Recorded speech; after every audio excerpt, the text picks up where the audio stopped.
The world is made up of many different countries, cultures, and peoples. Yet despite all these differences, they all have one important thing in common. All human beings are born free and equal in dignity and rights.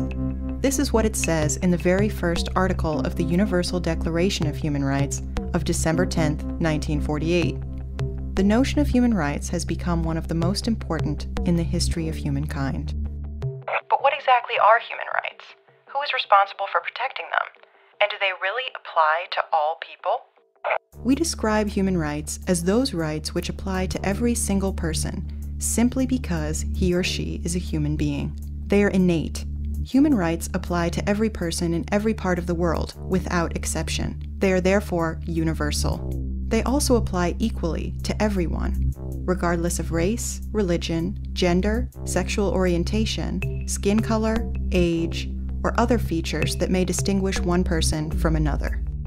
Human rights are part of international law. The UN Charter of 1946 already contained important passages on the meaning and protection of human rights.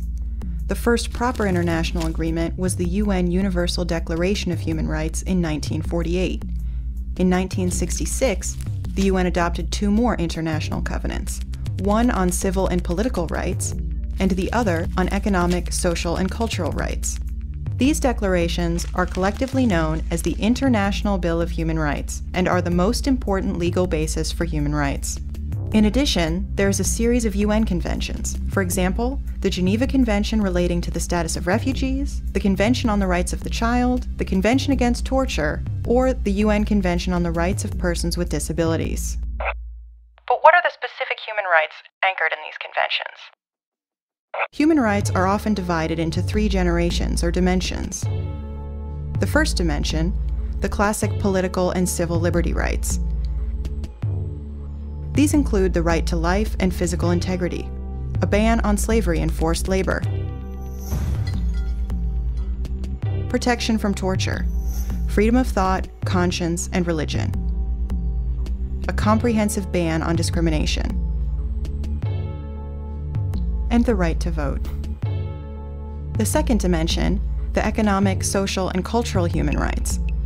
These include the right to work and to a decent wage, the right to form trade unions, equality between men and women, the protection of families, pregnant women, mothers, and children, the right to a decent standard of living, including the right to adequate food, the right to the highest attainable standard of physical and mental health, the right to education, and the right to participate in cultural life. The third dimension deals with the rights of groups. It includes the right to self-determination, the right to development, the right to a clean environment, and the right to peace. The principle of the indivisibility of human rights is important. That means none of the rights listed in the political, economic, social, and cultural human rights may have precedence over the others. Human rights can only be consummated when all facets work together. The exercise of civil and political rights depends on the safeguarding of economic, social, and cultural rights, and vice versa. And who exactly has the job of implementing and upholding human rights? Countries carry the main responsibility. They are obliged to refrain from any action that would violate human rights, must protect them from violation, and create the necessary conditions for people to fully exercise their human rights. The UN's central body is the Human Rights Council, a body of 47 countries based in Geneva. It reviews the situation on human rights on a regular basis in all of the UN member states. It can also send independent experts to individual countries. The problem: there are many countries on the Council which do not themselves uphold human rights. The UN Security Council concerns itself particularly with the protection of human rights during wars and armed conflicts. For example, it works to end the recruitment of child soldiers. The High Commissioner for Human Rights is responsible for coordinating the human rights work of the entire UN body. She has local offices in all parts of the world and can send human rights experts to UN peace missions. The International Criminal Court in The Hague. With its establishment in 1998, the world has an authority capable of investigating and passing sentence on particularly grave breaches of human rights: genocide, war crimes, and crimes against humanity. its powers are still limited now. It lacks the support of important countries, like the USA and China. But a crucial step has been taken. War criminals can no longer commit their transgressions with impunity. Along with the global institutes of the UN, there are various regional human rights agreements and bodies. The European Convention on Human Rights and the European Court of Human Rights in Strasbourg.